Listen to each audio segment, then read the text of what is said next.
con L de libertad. ¿Quieres ser la protagonista de tu vida y brillar a cada momento? Ludic Parlor Salón es la solución. Contamos con servicios de manicure, pedicure, mini spa, mani y gel color, pedi spa, cortes, tintes, spa para cabello y mucho más. Visítanos, Boulevard Morelos, número 717, local 4, en Plaza Terza. Haz tu cita al 688-1286. Aprovecha las promociones por aniversario. Ludic Parlor Salón, siempre a la vanguardia. ¡Hey, dale, raza! Este sábado 22, gran baile a beneficio de Luis Fernando, joven afectado por la explosión del transformador. La cooperación es de 100 pesos. Ven, diviértate en la calle Irrigación número 30, entre Sanalona y Vírgenes, Colonia El Ranchito. En la música estarán los grupos invitados: Dinastía Morales, Grupo Aliado, Conjunto Faramaya Norteña y El Borrego y su grupo. Este sábado 22 de febrero, gran baile a beneficio de Luis Fernando. Ahí nos vemos. Sol 106.3 en apoyo a la comunidad.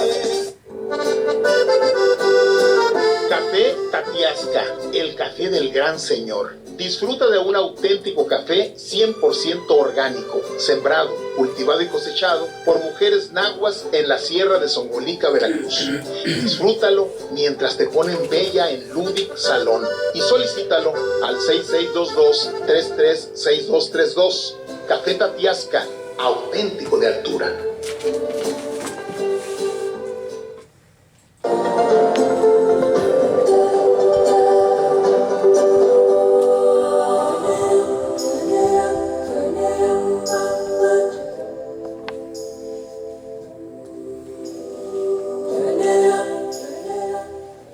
Bien, pues continuamos aquí en Confieso que he leído.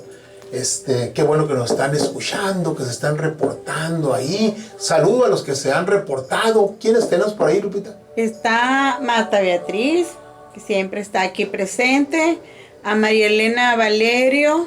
María Elena Valerio, saludos. Marta Beatriz, está Guadalupe Félix. A Guadalupe Eric Félix. Rascón.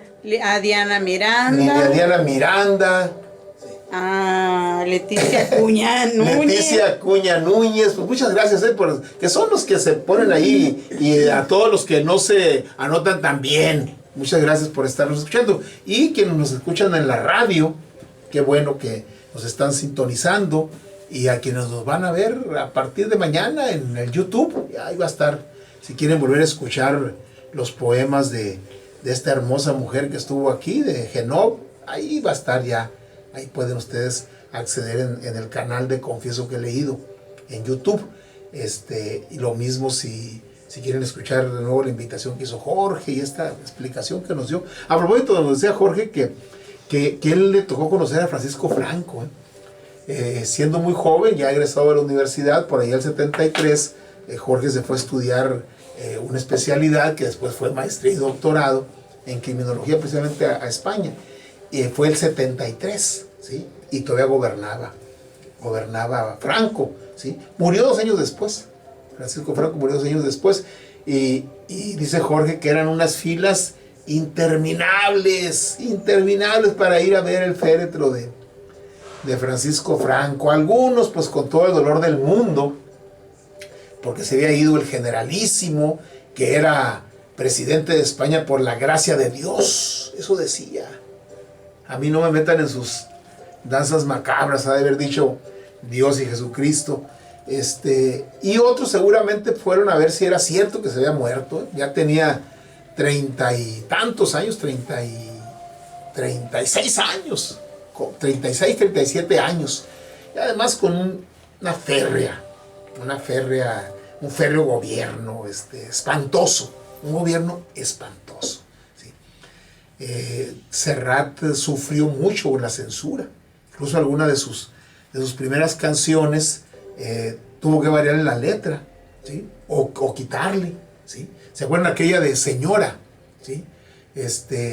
Ahí hay una frase que habla de la carne de la señora, que todavía es suculenta. El tipo es novio de su hija, ¿sí? y chulea a la suegra, que está muy hermosa todavía, señora, ese con quien sueña su hija, ese ladrón que os desvalija de su amor soy yo, señora, ¿sí? Y empieza a hablar, y hay una frase en donde habla de lo hermosa que está, con medio erótica la frase, pues la suspenden, y años después, ya que murió Franco y que llegó la democracia y la transición ahí en España, sale la versión completa. Lo mismo Fiesta, aquella canción Gloria a Dios en las alturas, recogieron las basuras y es una fiesta, la fiesta de San Juan, ¿sí? Dice, juntos los encuentra el sol a la sombra de un farol, dice, madreando a una muchacha, dice la canción, ¿sí? Pues la censuraron, ¿sí? Y dice abrazando a una muchacha. Nada que ver, ¿no? En fin, ese era Franco, y bueno, ya afortunadamente eso se superó.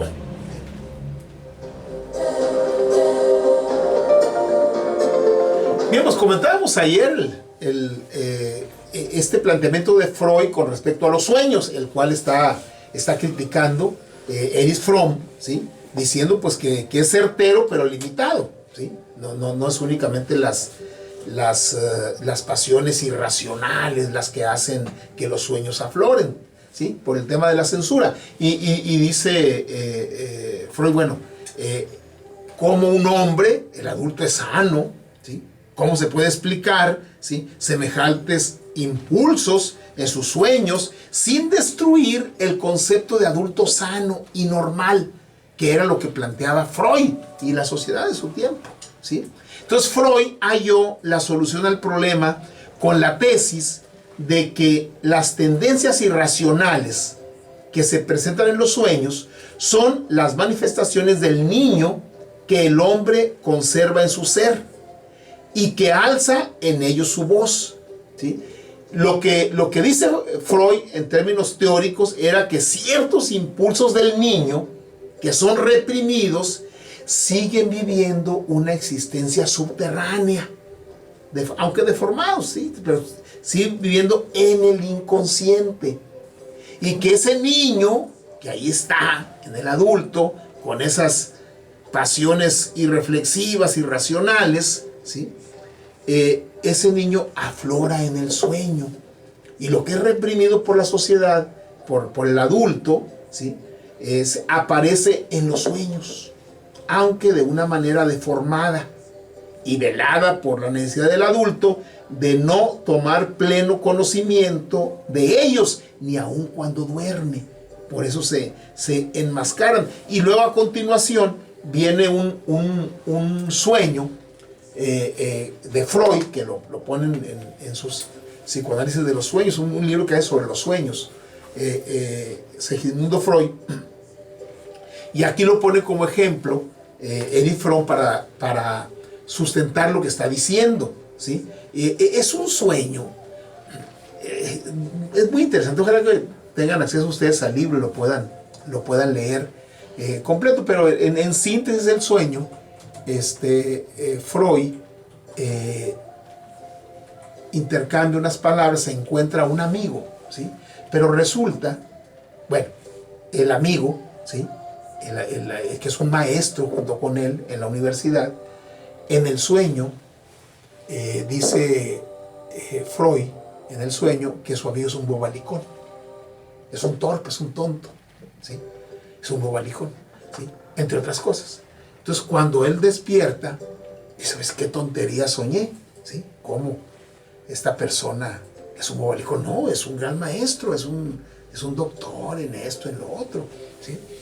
Y luego dice, a ver, Freud, si un paciente viniera y te contara su sueño y dijera que es una tontería lo que soñó, ¿qué le ibas a decir tú? No, pues lo iba a analizar, le iba a decir que no era una tontería. Ah, bueno, pues analízate. Entonces Freud se pone a analizar el sueño.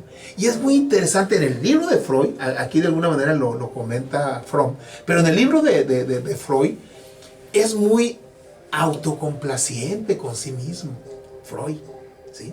O sea, le cuesta trabajo penetrar en su propia psique, en su propia mente. Y ya cuando empieza a analizar el sueño, cae en cuenta de que el amigo, doctor, maestro universitario como él, tiene rasgos de su tío. Y él dice, el único tío que yo tengo es mi tío José. Y él se acordó que su tío José, hacía muchos años, había cometido un ilícito, un desfalco. Pero su hermano, o sea, papá de Freud, el hermano de su tío José, en un momento dado dijo, no es ladrón, no es una mala persona, es un bobalicón, ¿sí? Es un tonto, es un torpe, es un bobo, ¿no? Entonces Freud dice, caray, ¿por qué a mi amigo, maestro universitario, le pongo rasgos de mi tío? Y luego pienso que es un bobalicón, ¿sí? Entonces por ahí se discurre, pero él se va enmascarando y va todo ubicándolo en el asunto irracional. Y hay una cosa muy interesante en el sueño. A medida que lo va analizando, dice, resulta que el maestro, ¿sí? Que es una persona morena, que no se parece en nada a mi tío, pero por alguna razón lo asocié, ya está lleno de canas, ¿sí? Dice, y una persona morena con canas no se ve bien, dice Freud. Dice, canas, dijo, como las mías, ¿no? Entonces, ¿quién es el amigo? Tiene rasgos, es el amigo, tiene rasgos del tío y rasgos de Freud. Entonces, Freud trata de penetrar en el sueño, pero es muy autocomplaciente, es muy autocomplaciente consigo mismo, ¿sí? Y bueno, ahí es cuando ubica este asunto de los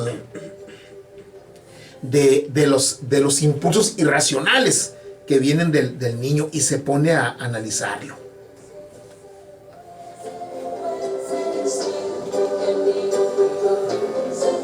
Y dice Fromm, la interpretación de este sueño es un ejemplo excelente de la tendencia de Freud a considerar que los impulsos irracionales, como la ambición, son incompatibles con la personalidad del adulto y forman parte, por tanto, del niño que aún conserva en su ser. Porque en el parte del sueño va cayendo en cuenta Freud que en realidad tuvo un encuentro con ese amigo porque compiten por una cátedra, ¿sí? Compiten por una cátedra, ¿sí? Y entonces hay allí de parte de Freud ambición. Hay por ahí situaciones, impulsos irracionales. Entonces él dice, si el deseo de ser llamado con otro título, con esa expresión tiende a desestimar su verdadera importancia, es muy autocomplaciente, o sea, el prestigio que trae consigo el título, fuera realmente tan intenso, probaría la existencia de una ambición morbosa, lo que a él le pasó, lo que él soñó, ¿sí? Por eso dice, los sueños son realizaciones alucinatorias de deseos irracionales, particularmente de deseos sexuales.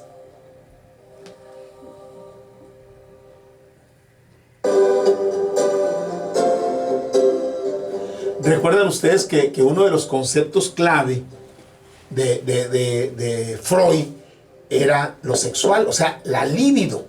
Y prácticamente Freud todo lo ubica, las neurosis, las enfermedades, las ambiciones, el poder, los problemas, con un elemento sexual, ¿sí? Muy importante, ¿sí?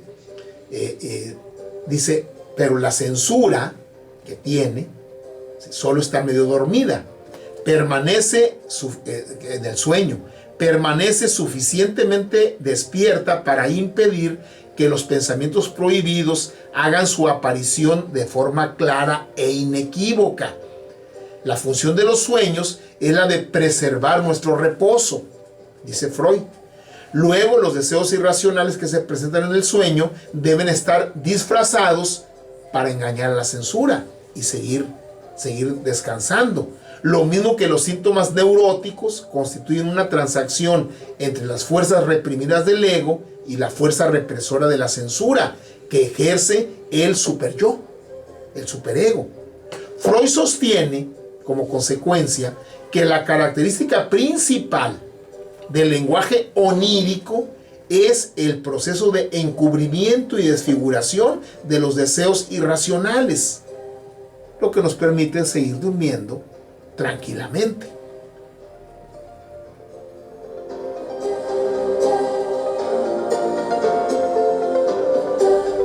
Entonces, para Freud, el simbolismo, la función principal del simbolismo es la de disfrazar y deformar los deseos subterráneos.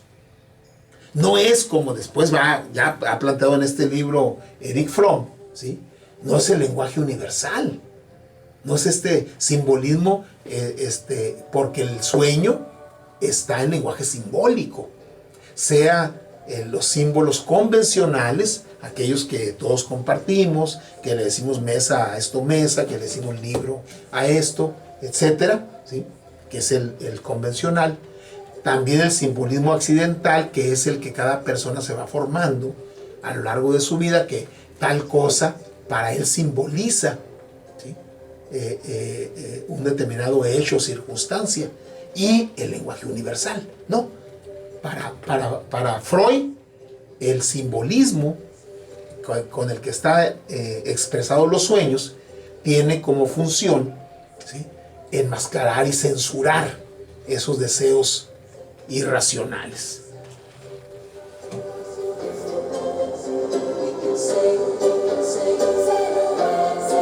Entonces, el lenguaje simbólico es concebido para Segismundo Freud como un código secreto, y la interpretación de los sueños es la tarea de descifrarlo.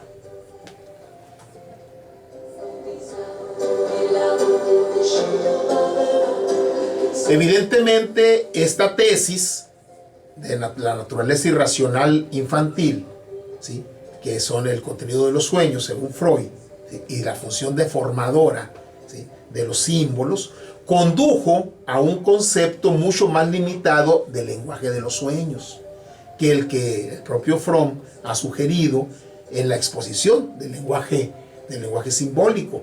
Para Freud, el lenguaje simbólico no es un lenguaje que pueda expresar cualquier clase de sentimientos y pensamientos de manera particular. Solo expresa ciertos deseos primitivos, instintivos. La enorme mayoría de los símbolos, para Freud, es de naturaleza sexual. Los genitales masculinos son simbolizados por palos, árboles, paraguas, cuchillos, lápices, martillos, aviones y muchos otros objetos que pueden representarlo, ya sea por su forma o por su función. De tal manera que en el consultorio de Freud, de Segismundo Freud, si un paciente decía que había soñado con árboles o con cuchillos, inmediatamente para Freud eso simbolizaba los genitales masculinos, ¿sí? Y por eso de esa manera lo interpretaba. Los genitales femeninos para Freud son representados de la misma manera por cuevas, botellas, cajas, puertas, estuches, jardines, flores, etc. El placer sexual es representado por varias actividades como bailar, cabalgar, trepar, volar. La caída del cabello en los sueños o de los dientes representan simbólicamente la castración. Aparte de los elementos sexuales, los símbolos expresan las experiencias fundamentales del niño. Los padres y las madres son simbolizados como reyes o emperadores y como reinas o emperatrices. Los niños como animalitos, la muerte como un viaje. No obstante, en su interpretación de los sueños, Freud emplea más los símbolos accidentales que los universales.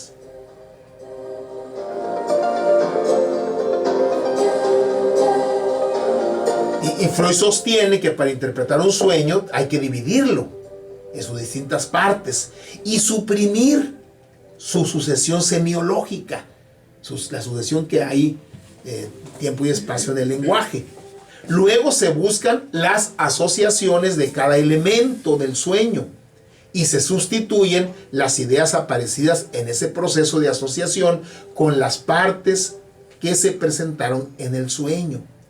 Reuniendo los pensamientos hallados por la asociación libre, se encuentra un nuevo texto que tiene consistencia interna y lógica y que revela, según Freud, el verdadero significado del sueño.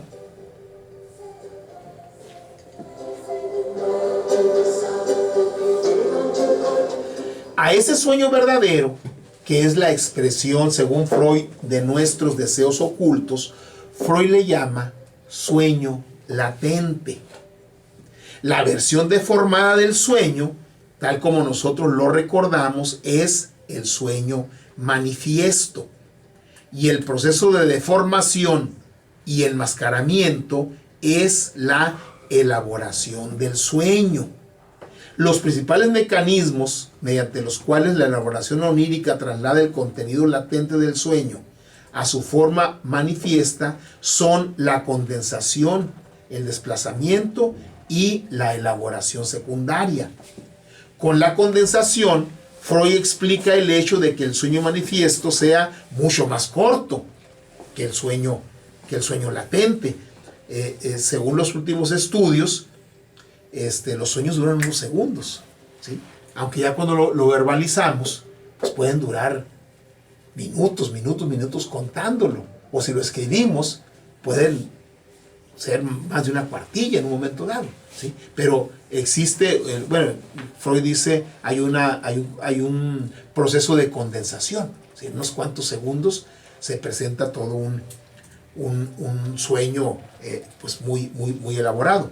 Con el concepto de desplazamiento, Freud explica el hecho de que un elemento del sueño latente, y a menudo un elemento muy importante, sea expresado por un elemento remoto del sueño manifiesto y generalmente por uno que parece bastante poco importante.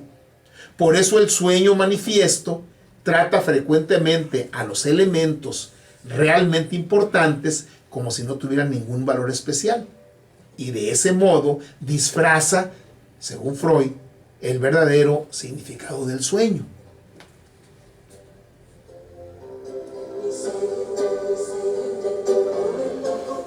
Y Freud llama elaboración secundaria a la parte de la elaboración onírica que completa el proceso del enmascaramiento.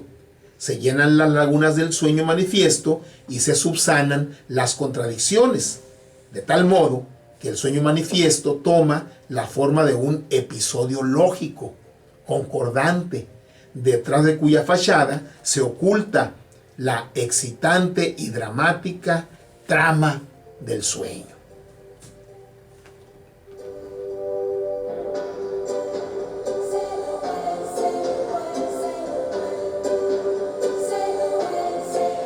Y siguiendo con este análisis, el doctor Fromm dice que el hecho de que destaque especialmente la naturaleza infantil del contenido onírico podría hacer creer que Freud encuentra únicamente la existencia de una relación entre el sueño y el pasado y no encuentra ningún lazo importante entre el sueño y el presente, ¿sí? Sin embargo, no siempre es así.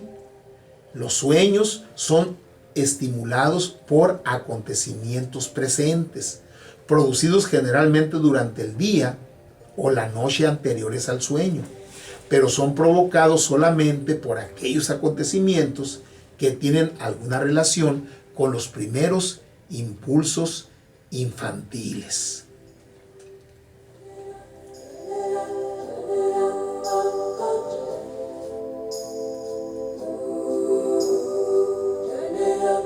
De hecho, Erich Fromm también toma muy en cuenta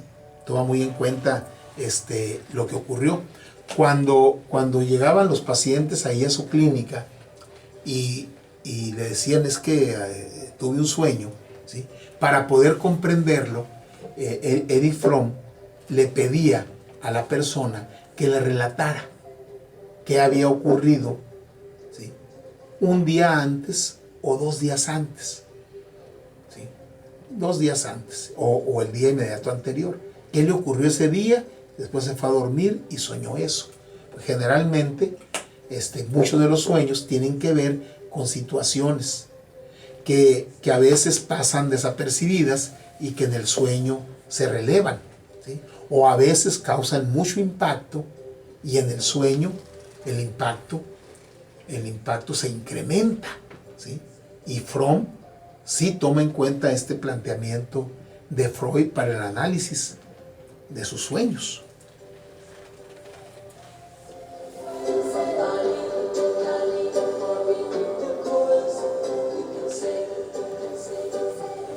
Dice Freud que la energía con que se genera el sueño depende de la intensidad de la experiencia infantil, pero el sueño no se crea si un suceso reciente no hiere la primitiva experiencia, permitiendo al sueño hacer su aparición en ese momento preciso.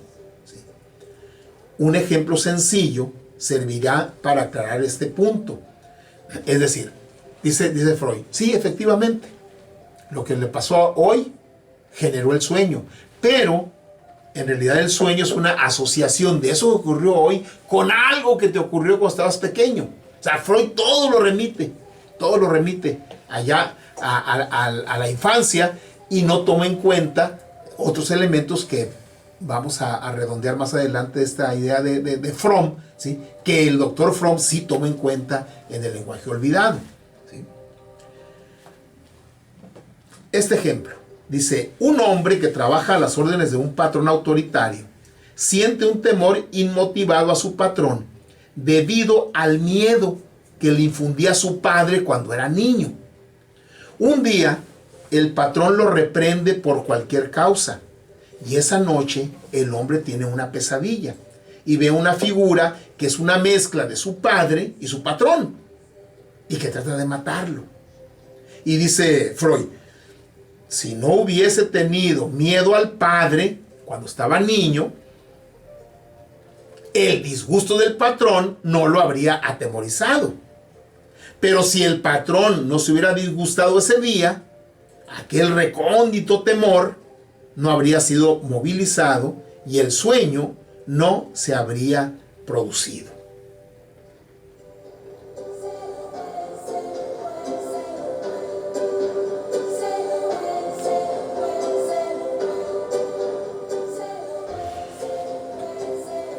Y para concluir este análisis, pues breve, finalmente, pues imagínense las obras de Freud, que conocía muy bien Fromm, para concluir este análisis breve de lo que es la interpretación de los sueños en Freud, y que para Fromm es muy importante porque él de ahí parte y luego lo supera, ¿sí? Y luego lo supera, pone como ejemplo, ¿sí?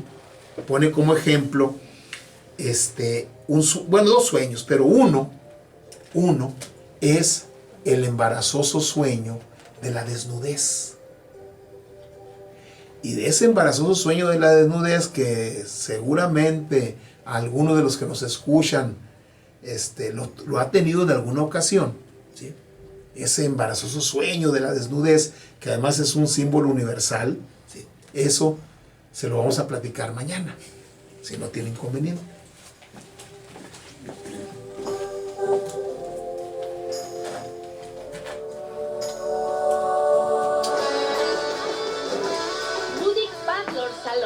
Presente en Confieso que he leído. La frase del día.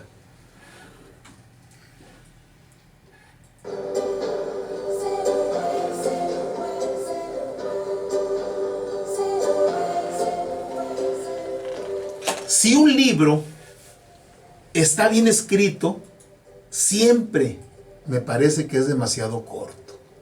Jane Austen, escritora británica.